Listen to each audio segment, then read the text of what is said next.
Hello,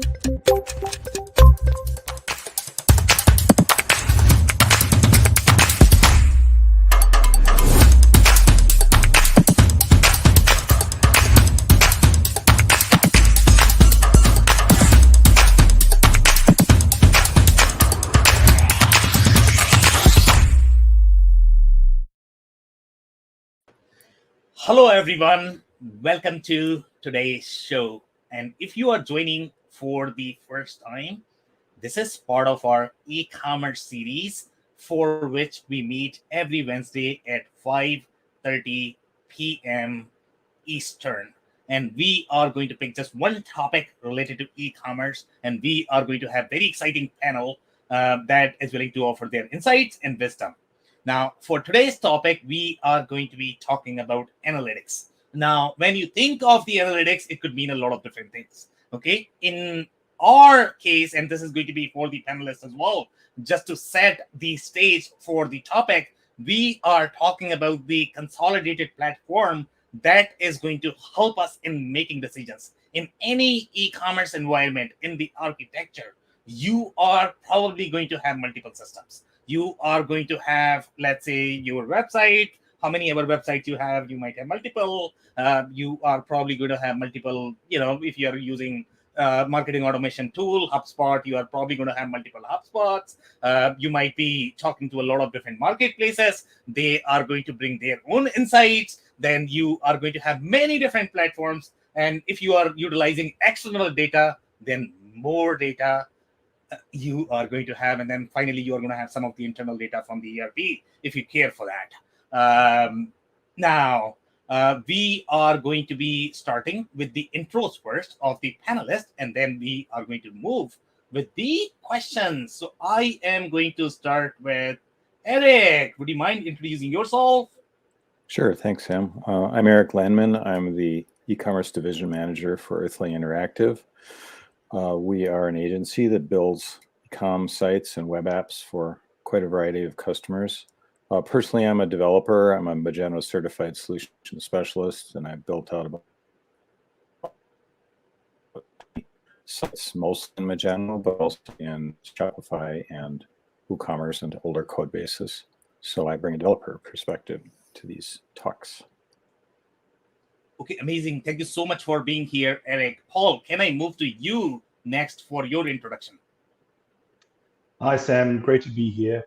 My name is Paul Sonneveld, and I'm the founder of Merchant Spring. Merchant Spring is a global analytics management and reporting platform specifically for marketplaces. So what we allow both sophisticated marketplace sellers to do, as well as marketplace agencies and aggregators, allow them to report on their entire portfolio of channels, seeing them all in one dashboard, and really shining a spotlight on where are the opportunities to improve performance, whether it be sales, profit, advertising, or operational aspects of the operation. Okay, amazing. Thank you so much for Paul for that intro. Kira, can I move to you next for your intro if you don't mind? Yeah, absolutely. Delighted to be the only woman here on the panel. Yay. So we were trying to have two. we had the sixth panelist, but only one showed up. Sorry. Try harder.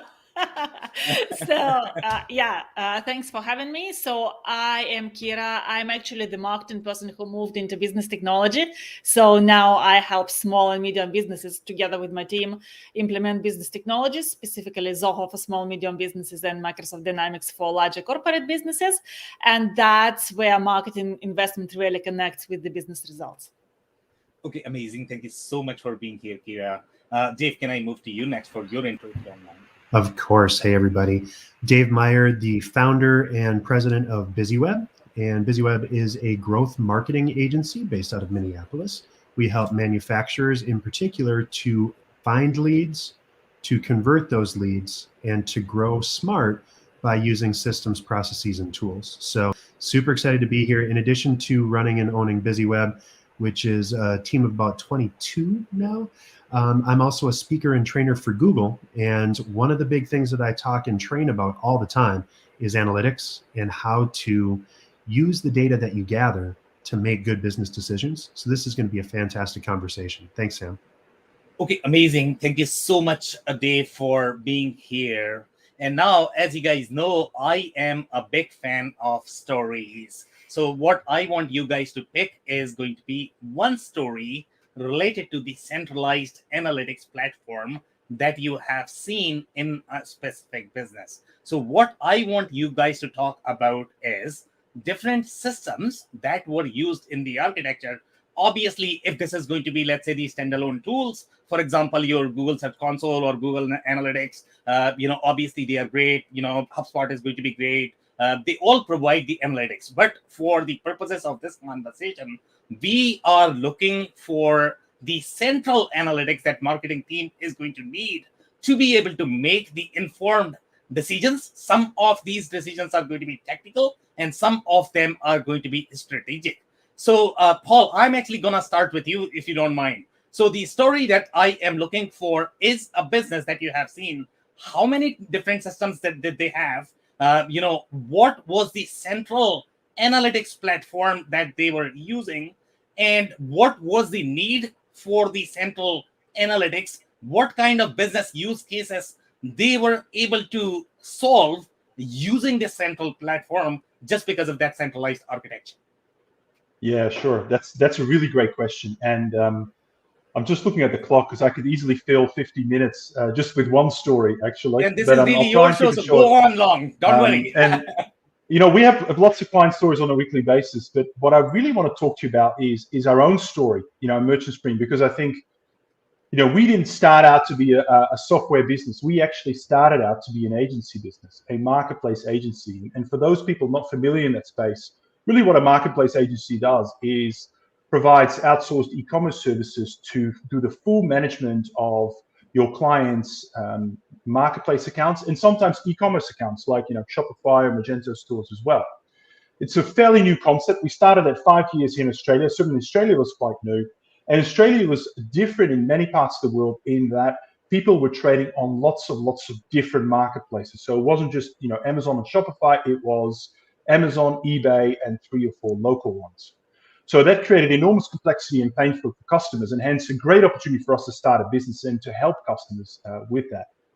However, we had great success in the first year, and we very quickly were managing 50 different client accounts across 3 or 4 marketplaces each. But we had very few systems, and at that time, there are great Amazon tools, and there are a couple of eBay tools, and some of the domestic marketplaces didn't have any tools at all. And really, the issue that it created for us is we really found it very hard and difficult to get a handle on what is going on at any point in time, and even say from an account manager point of view, my team, today, where should they be spending their time? If they have an hour. How should they spend that hour in order to drive more sales? Which channel, which SKUs, and the like. On top of that, as some of you know, some of these marketplaces have very stringent conditions. It's not just about sales. They want you to maintain a really strong customer scorecard, or it's what I call seller health. You need to be really strong operationally. You need to balance all these things. And it was very common, certainly the early days. I ended up getting the worst phone call ever. It was Boxing Day, I think 2017, and a client rang me up and said, Paul, he used a few profanities in his language. Paul, what is going on? My Amazon account has been suspended. All right. And that was a great example of deep pain in terms of, because we didn't see it coming. We didn't have the monitoring in place. We didn't have the piece in place for the early alerts, and we weren't proactively managing it. So that was really our bad and a very hard and painful lesson. But from that point, we said, look, we've got all these separate tools, but what we really need is we need one platform that allows us to connect all of our accounts and to be able to see in real time what's happening in terms of sales, what's happening in profit, what's happening in operations. We need to see that end-to-end perspective so that, A, we save ourselves a whole lot of admin time, because at that time I employed a team of about 5 people in Manila just to check things, write things down in Google Sheets, make sure that everything was all right. But we could never sort of get there. So we needed to have more timely information. We needed to have a good indicator of where to focus. And we need to be able to see everything at once so we know of the 50 clients where we're going to spend our time today. Which clients are literally on fire, and we need to put that fire out pretty quickly. So that was really some of the real pain points. And we looked very closely around the market. We couldn't find the tool that we looked that we're looking for, and we end up building Merchant Spring specifically for that need, to build that centralized platform to provide us with real-time insights, and not just to cut out hours and hours of manual time, but really to improve the service that we're offering to our clients as well. So that's probably the most compelling story for us, because that sort of gave birth to who we are today. Okay, amazing. Thank you so much, Paul, for that. So I am actually going to move to Eric. Eric, if you don't mind. So the story that I am looking for, as you guys know, the primary listeners that we have are going to be slightly more product-centric companies, and that is going to be the manufacturer. So the most relatable stories for them is going to be, if you guys can talk about some of the manufacturers, what they have done. The other point that you mentioned, Paul, is going to be providing the end-to-end perspective. Now, that end-to-end perspective sometimes could be subjective, even though it might not come across as subjective. So here, in this specific case, we are talking about end-to-end perspective from the marketing perspective. Okay, because we are only talking about the marketing tools here. So let's just focus on that for now. Okay, so we are looking for just the needs of the marketing team and what we can do for the marketing. So Eric, do you have any specific story of a specific business in which how many different tools were there? What was their central analytics platform that made the specific decisions for marketing? We are not talking about the business strategy decisions, but some of the decisions such as channels, the effectiveness of channels, effectiveness of your product on a specific channel, they still belong to marketing. They are not really operational or financial decisions. So Eric, do you want to talk about your story? Sure, I can give you an insight on one of my customers. They are an international bicycle manufacturer. They participate in, they've got 4 or 5 stores running in Europe now, several in South America, New Zealand, so all over the place. They have around 30 websites and business B2B sort of sites that were kind of a bit chaotic, because they're built on a bunch of different platforms. Some are written in an old Java platform. Some are written in Hybris, which is this crazy expensive B2B system. And they're trying to bring all this data together. They're a Microsoft shop now. All of their sites are hosted in Acquia. And I don't have too much visibility into the marketing team, but I do know how they collect their data and how they represent it.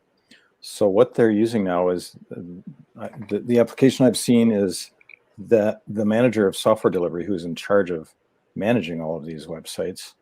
By the way, she's got 5 development teams scattered around the world, so it's an enterprise. She is able to use this really cool dashboard to look at. Now, I'm going to describe these things that are really development tasks, but the same sort of data can be looked at from product and sales. So it's kind of like conceptually how this is displayed. She can see the number of issues filed across the board, or per business unit, or even per business unit. Like, okay, how many tasks does Germany have in the next 3 months? How much development resources am I going to need? So this is development, but it could easily be products or materials that are needed. She can see the ticket aging over time, like which ones are moving, which ones aren't moving, and the different time in different stages of development. So this is directly translatable into manufacturing.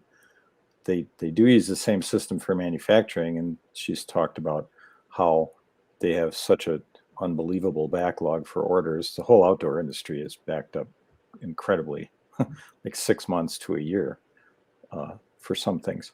So this allows them to sort of project as much as they can, because of the supply chain disruptions, on what they may have, what stock they may have, when the containers are coming back from China and New Zealand and their other manufacturers, and some are in the US.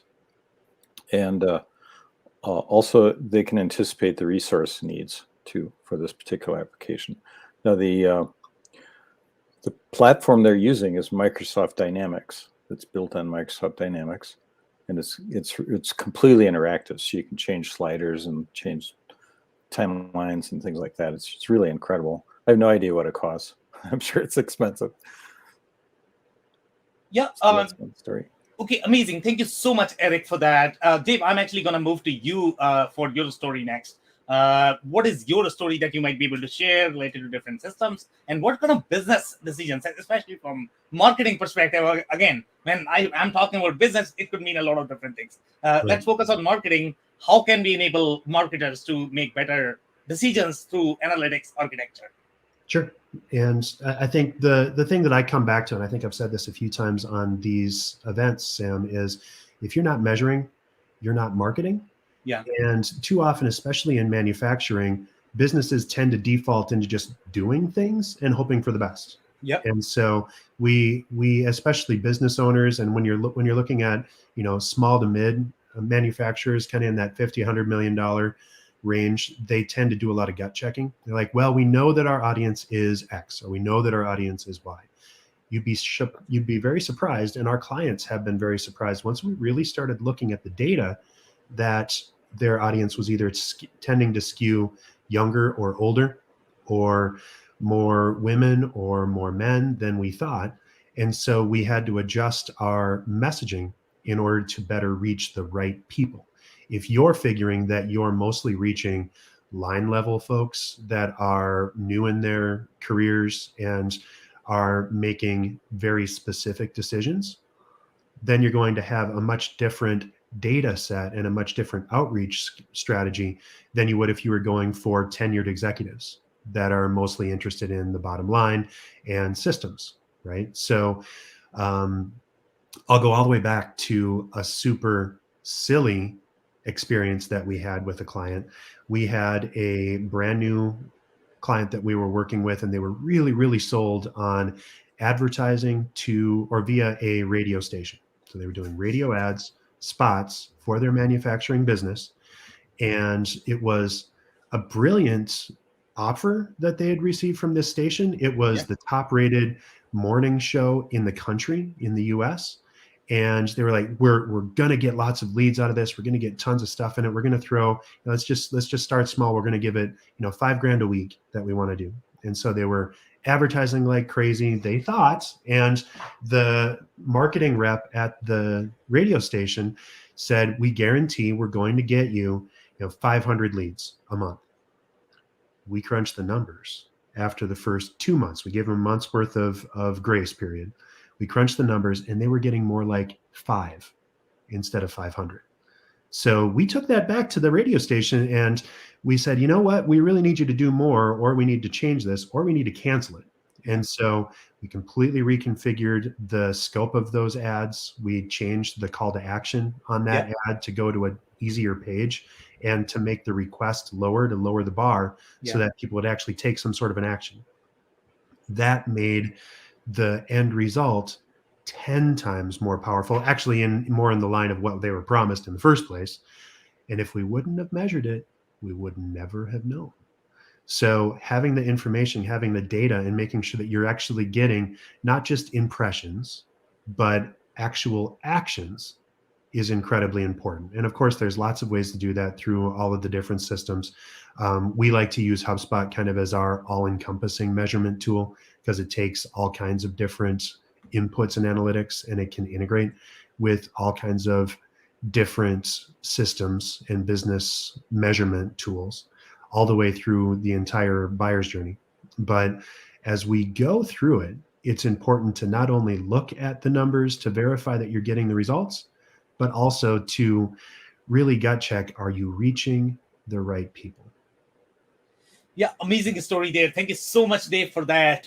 So Kira, I'm actually going to move to you. So in Dave's story, obviously, when you have just one channel and you have very simplified data, very simplified persona, it's very easy to measure. Now let's talk about, when we are talking about 1,500 channels, we are marketing to 1,500 channels, and now we need to compare which ones are working and which ones are not working, which ones are overselling, which ones are underselling, so that we can really pay attention to the ones that are really working. So if that is going to be the case, how would you approach this? Or in terms of the story that you were going to share, So describe a story in terms of different systems that were going to be used in case of your marketing department. So talk about the architecture and the business decisions that this specific business has made because of that architecture or the systems that they had. Yeah, sure. So let me first give you, I think, a simple yet appropriate story. Okay, And okay. this would be about the client whom I'm working on the marketing side right now. So this is, I guess, very typical. A brick and mortar business is evolving into e-commerce online. So with regards to the systems they are using and not going to replace, they have their ERP or operational system that serves both brick and mortar business, which is like multidimensional. It has equipment and parts. Yeah. And it also serves the e-commerce business. CRM, obviously.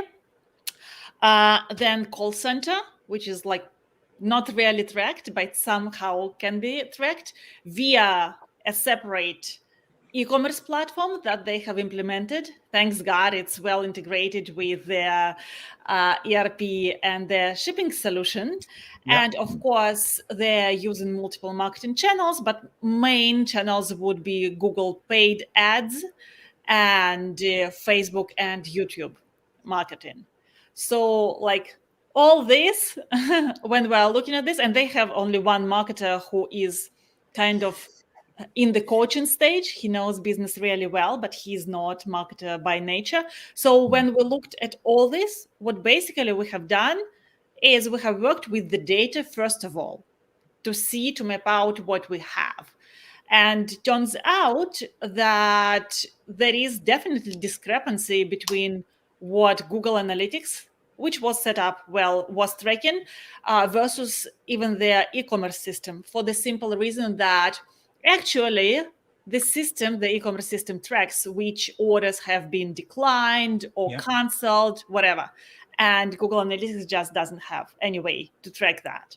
So where we landed right now, like based on their capacity, desire, and they're an amazing client, they're like, good enough is good enough. We don't need to strive for excellence. So where we landed was adjusting Google Analytics e-commerce tracking to real life results, because there were like unexplained drops in the funnel.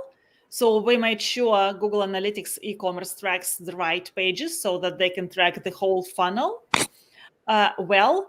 And then also we just applied a specific percentage of discrepancy that happens between Google Analytics tracking and their e-commerce system tracking. And we said that's good enough.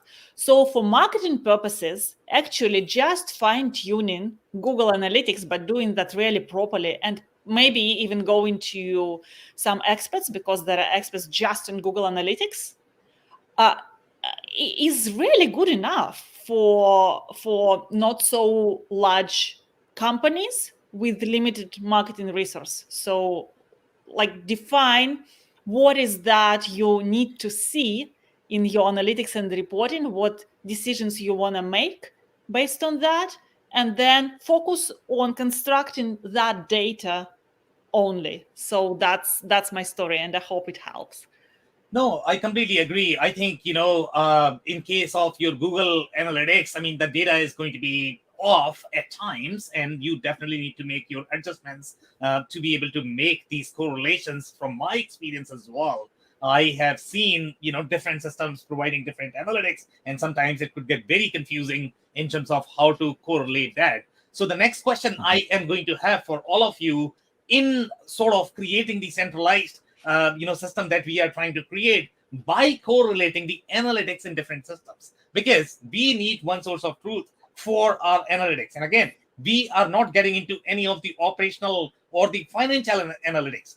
We are limiting ourselves to marketing analytics. But even in case of marketing, we are going to have multiple sources that are going to provide very different intel. So Paul, I'm actually going to come back to you again. So what are your thoughts so far in terms of the comments that have been provided by the panelists?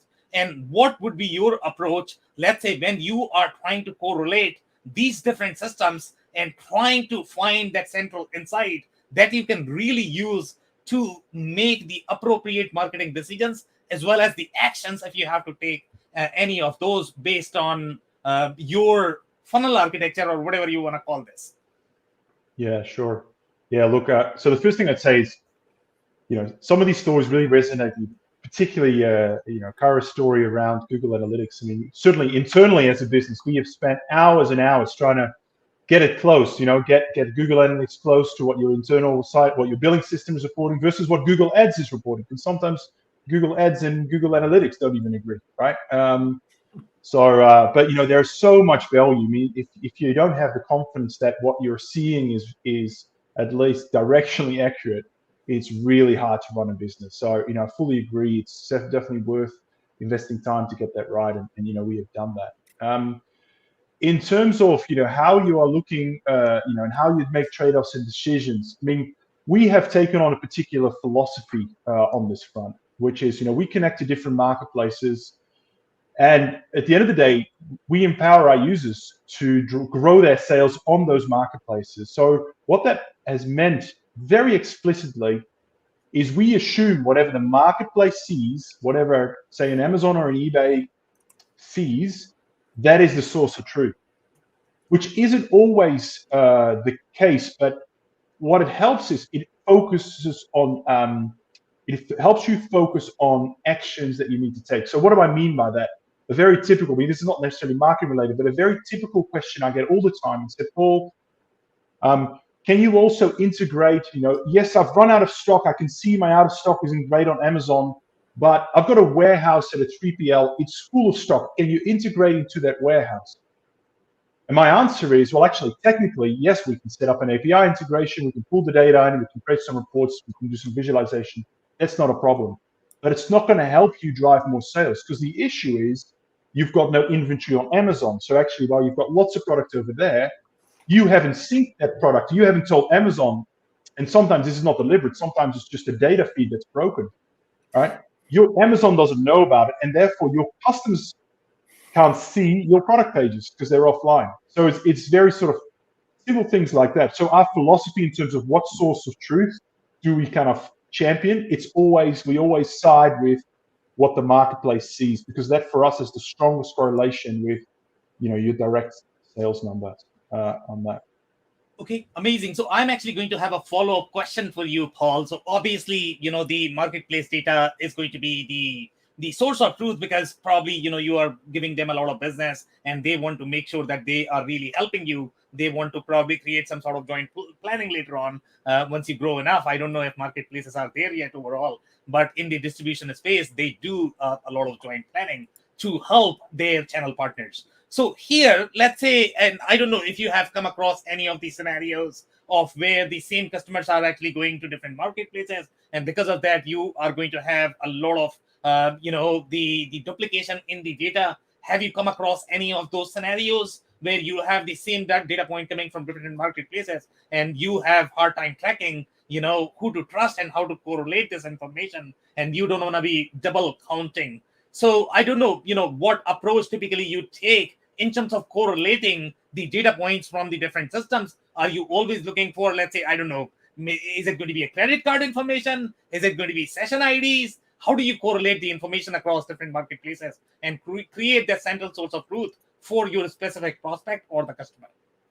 Yeah, sure. Look, that's and there's a few different answers to that.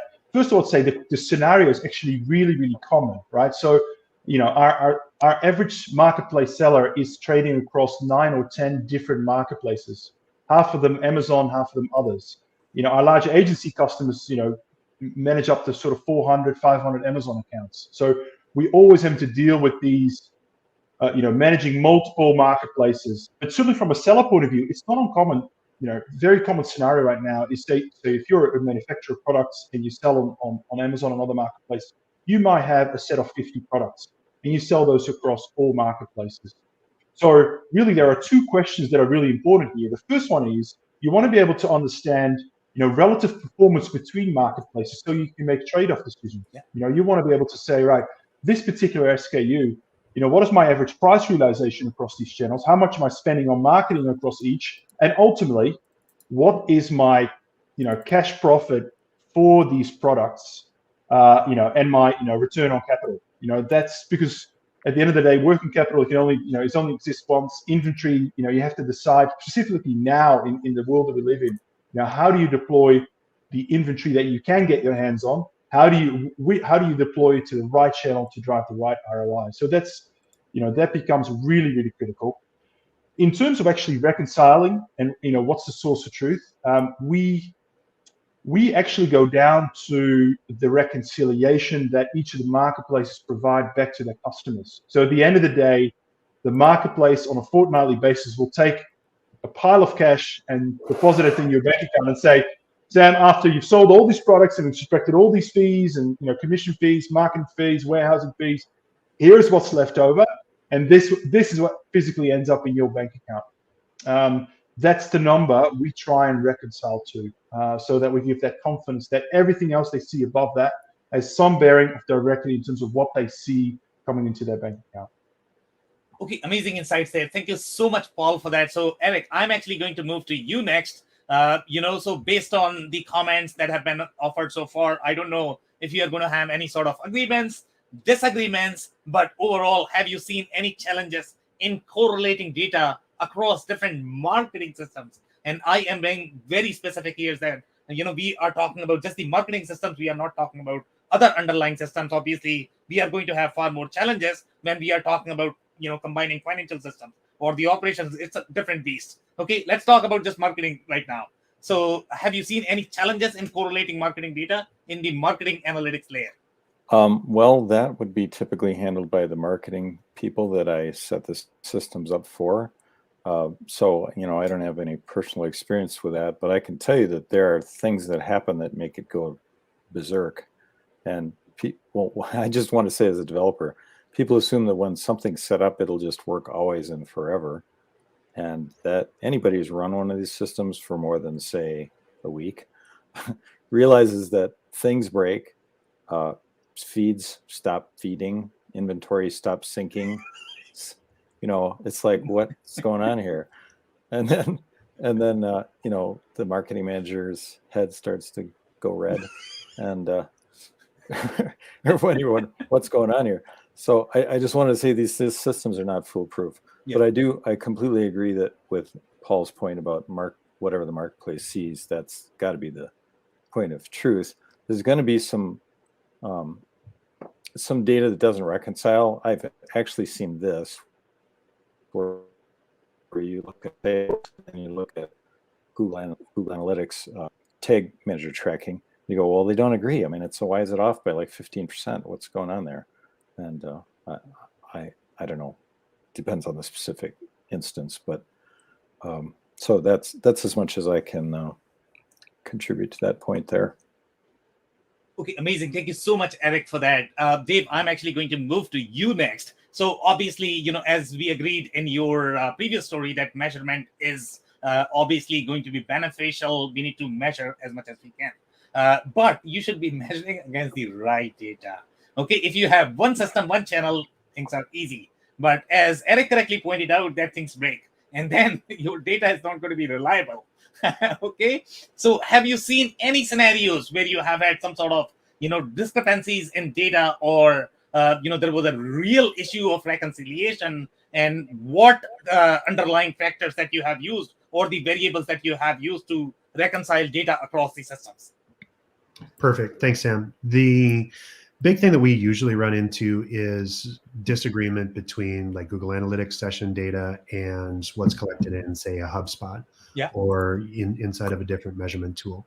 That usually comes down to the way sessions are measured. For some tools, they measure a session as a visit over a certain time period.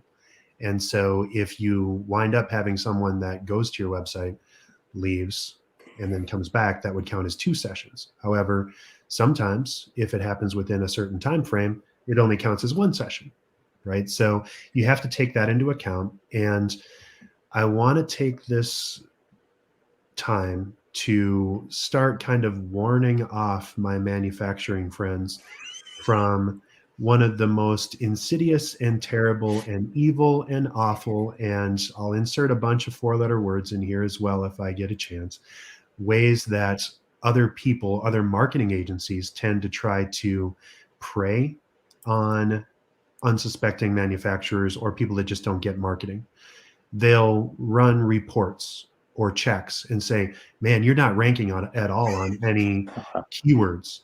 Or, I've noticed that your bounce rate is massive and your marketing agency sucks and we need to talk. And you can make data say anything you want. Yeah.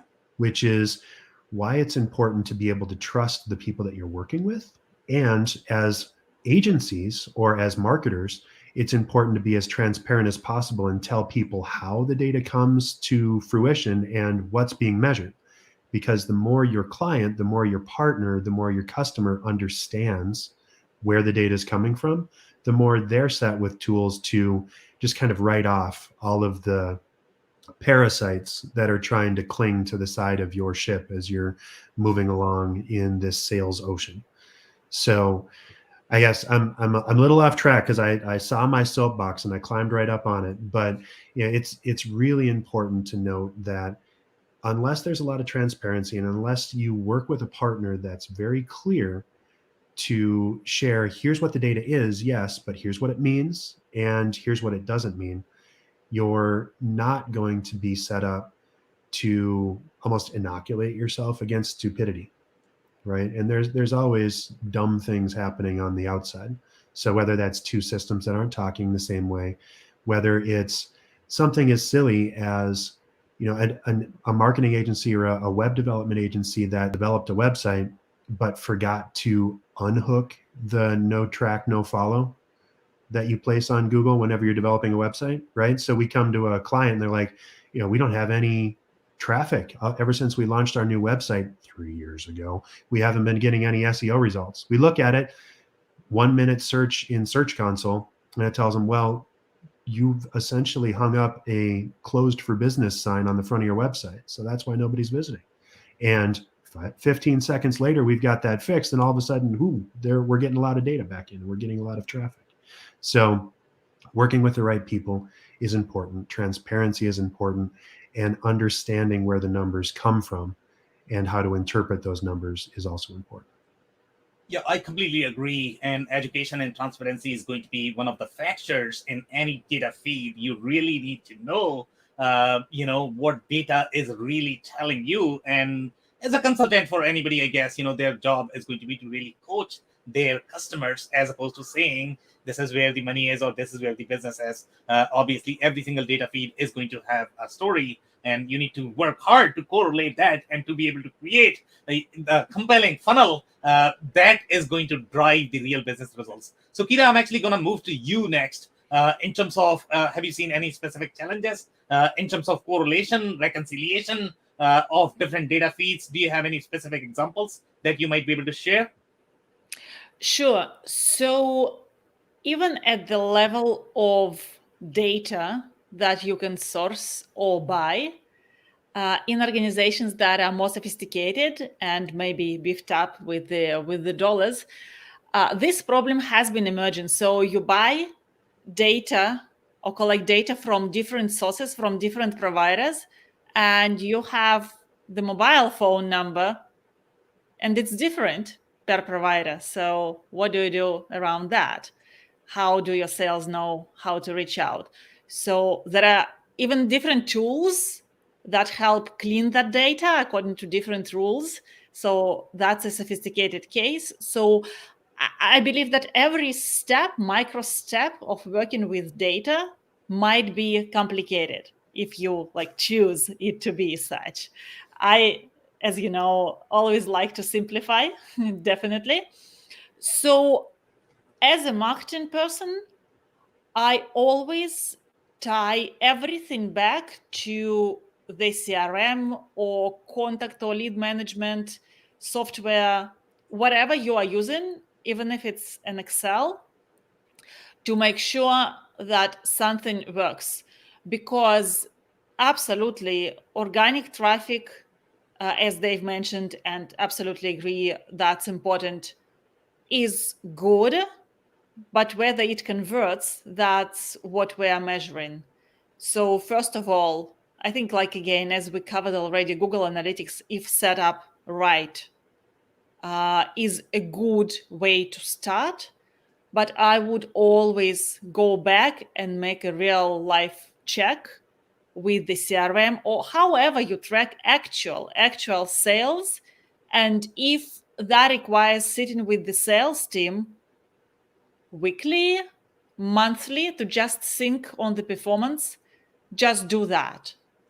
B2C business or e-commerce business where the sale goes just online and there is no like offline communication is much easier, and we covered that already.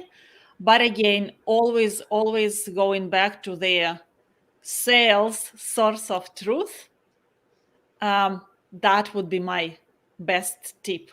And again, every business is different. I don't want to give like generic recommendations, but every business with external help can and should define what elements of data they need for decision making and what in their case is the ultimate source of truth for each specific data piece, and then decide what they want to see.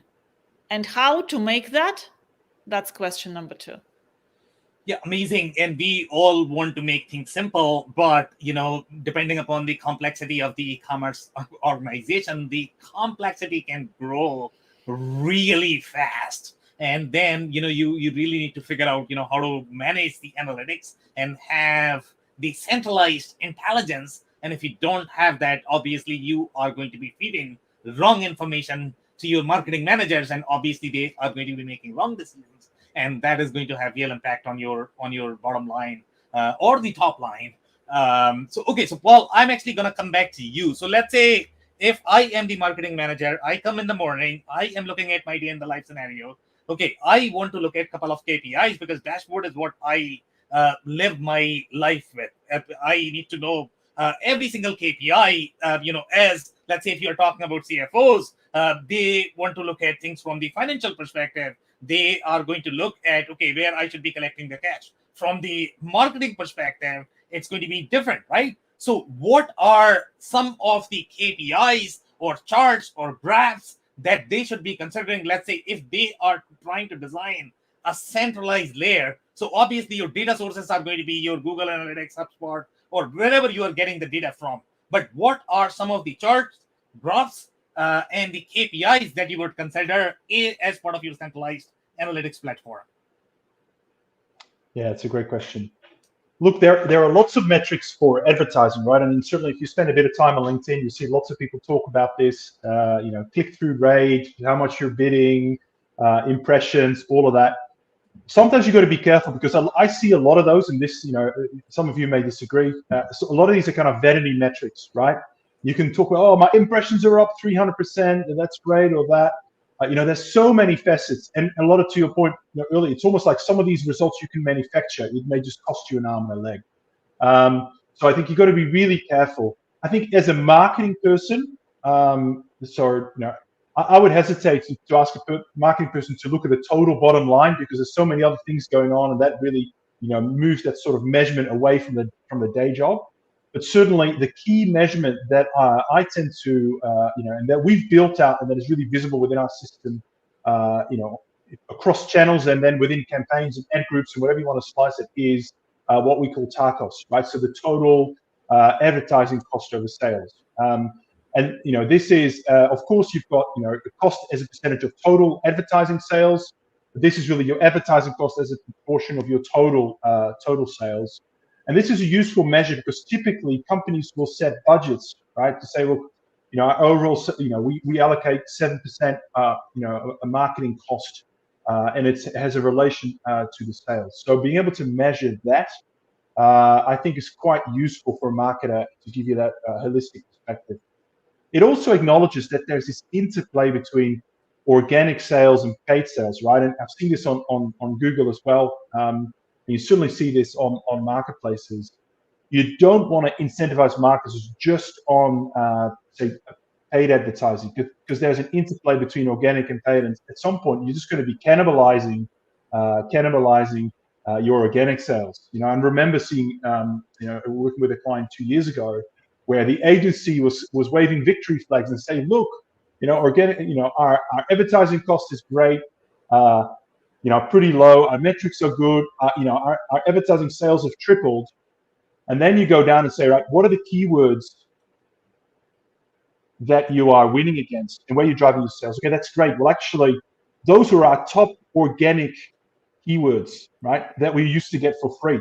So we've just substituted organic sales with paid sales. What we used to get for free, we're now paying for.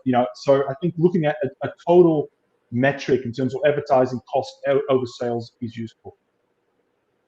Okay, amazing. Thank you so much for those insights. So, Eric, I'm actually going to move to you. So let's say today, you are playing the role of the marketer and you are coming in the morning for your job. What are the KPIs and the charts and graphs that you would like to see as a marketer so that you can do your job? Yeah, it depends on what kind of business you're in, of course. But I would say that if you're in a consumer business and you're engaged in some sort of marketing campaign, say Facebook ads, I would look at click-through rates and bounce rates. Like, okay, so they got to the landing page. What happened after that point? Did they just leave? Or did they go deeper? What part of the ad, what part of the offer, if it's a direct mail or a email marketing campaign, what you can construct emails so that there are various hotspots on the email. Did they click on the picture or did they click on the headline or the product description? Or which one of those pieces are more compelling? And when they did that, when they wound up on the product page or the landing page or the category page or the special offer page, which one of those was more compelling and did it turn into sales? I mean, that's just really garden variety e-com marketing, but it still works though. I love the point about cannibalizing your organic traffic and paying for it. That's not something I'd thought of. That's a good point. Okay, amazing insights there. Thank you so much, Eric, for that. So, Dave, I'm actually going to move to you next. So today you are the marketing manager or the marketing analyst, and you are looking for a bunch of insights so that you can do your job. What are some of the charts and graphs and the KPIs that you would definitely like to have in the dashboard so that you can do your job and your team can do your job? I think the extra points that we haven't talked about in at least directly is conversions. Yeah. And so, as we're measuring, yes, we want traffic. Yes, we want clicks, but where the rubber hits the road, where the money hits the wall is when people actually convert, when they buy. Yeah. That's why it's incredibly important to tie together your Google Analytics with your Google Ads, right? To know not only how well are my ads converting, but what happens after I get there. And it's not hard to modify those results or to add to those Google Analytics reports to add conversions through the buyer's journey or through the completion stages. But once you do, you can actually see, yes, this is working or this isn't working. And yeah, all of the other stuff that goes into marketing and driving traffic, driving eyeballs is still important. But if nothing's converting, it really doesn't matter. And so that's where we usually try and pull those right into our first reports, especially when you're talking about manufacturing that has an e-commerce perspective to it.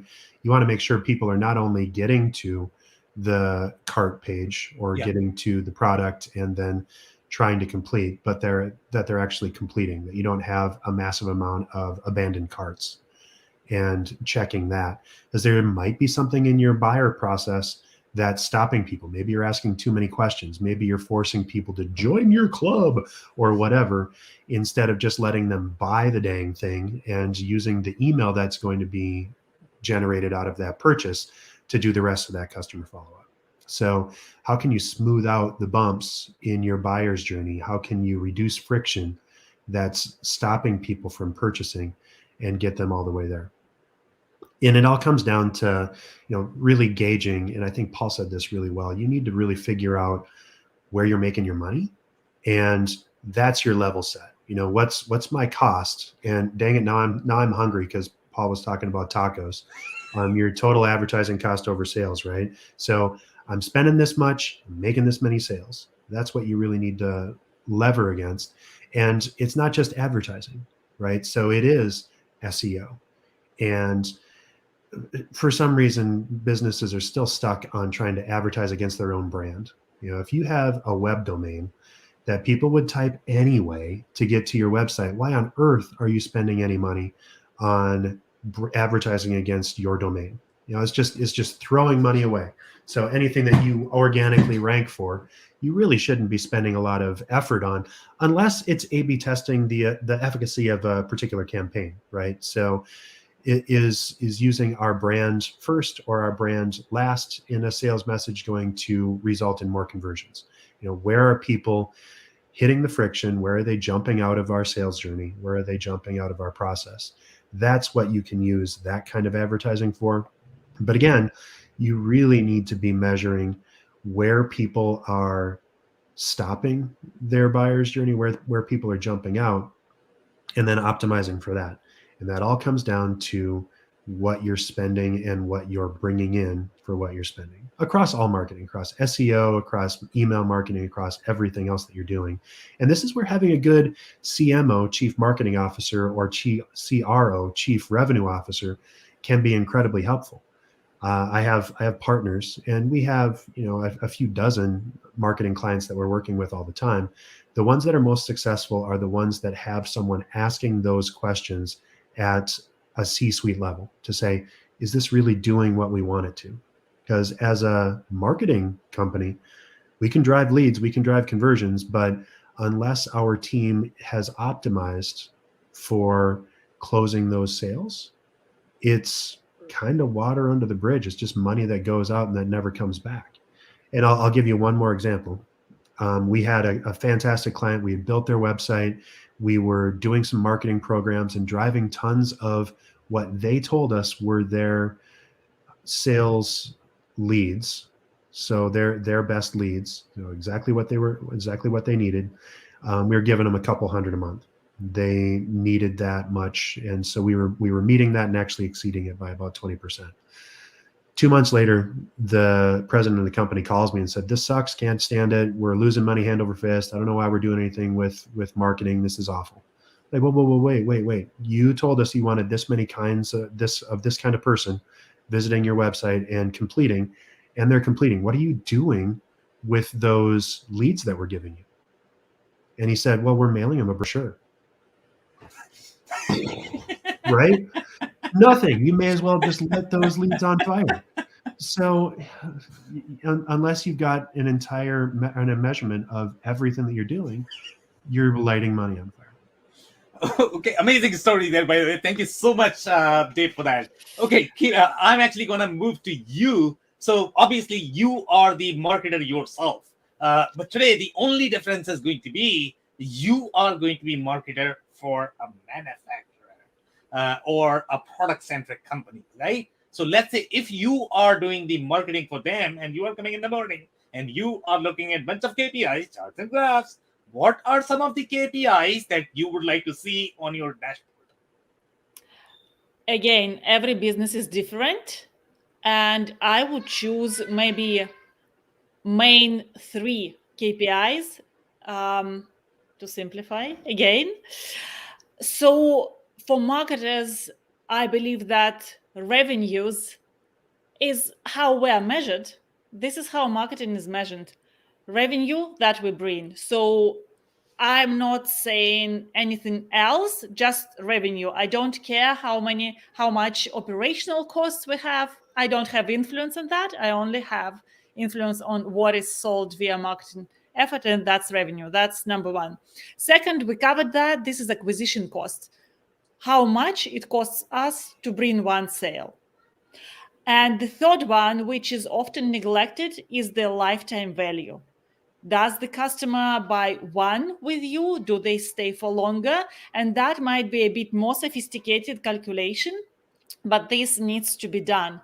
And that success needs to be attributed to marketing. And this is another huge conversation. attribution, marketing influenced sales. Like I wouldn't even go there, especially with product-driven company. So that's what I'd say. Acquisition cost per client, revenue driven by marketing, obviously, and the lifetime value, which can be not only from acquisition, but from the whole time that the customer stays with us.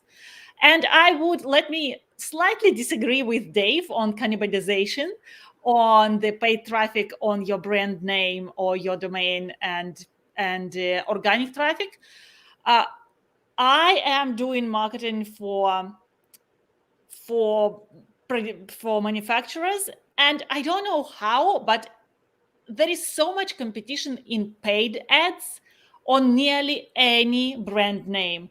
Google allows that within specific limitation, but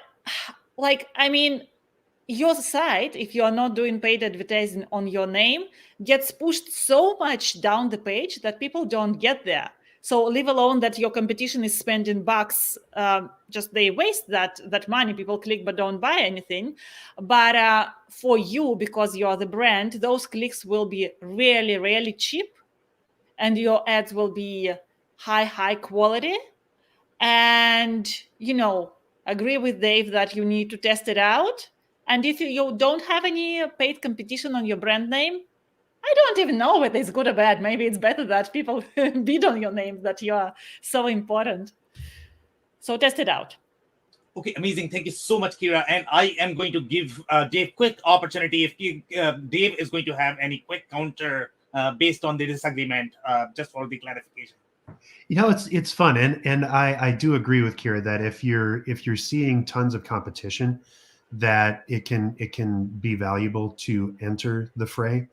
However, you can also race to the bottom. And so I talked to my friends at Google about this once, and they said, what's interesting is the data that we're seeing on ads on brands, that the conversion is always so low on those brands. And if you think about it, if competitor X is advertising against competitor Y, if you are clicking on competitor Y expecting competitor X, what you're doing is upsetting the person that was clicking on that ad. And then they're just going to Google the original competitor X anyway.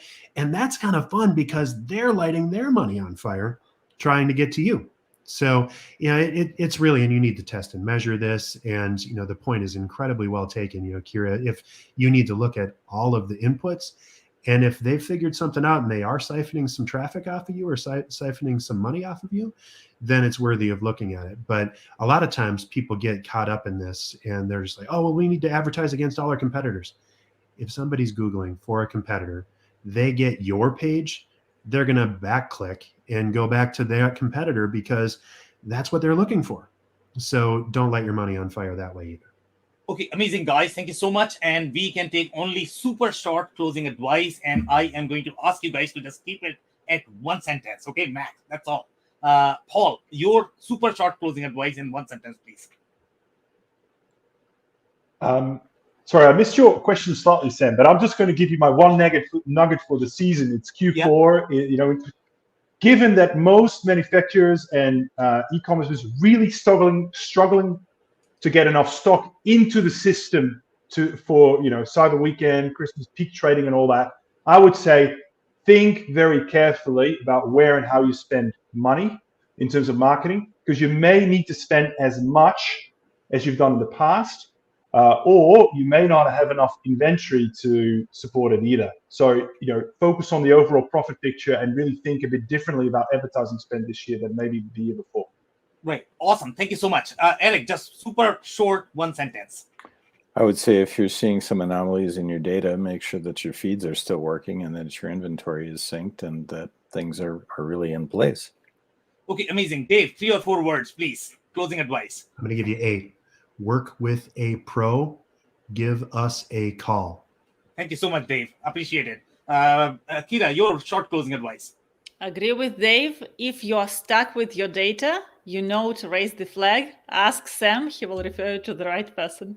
Don't stay in analysis paralysis.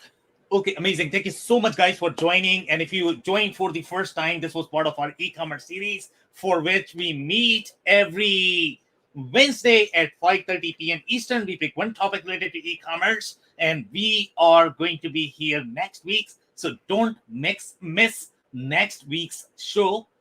Thank you so much for your insights and your time once again.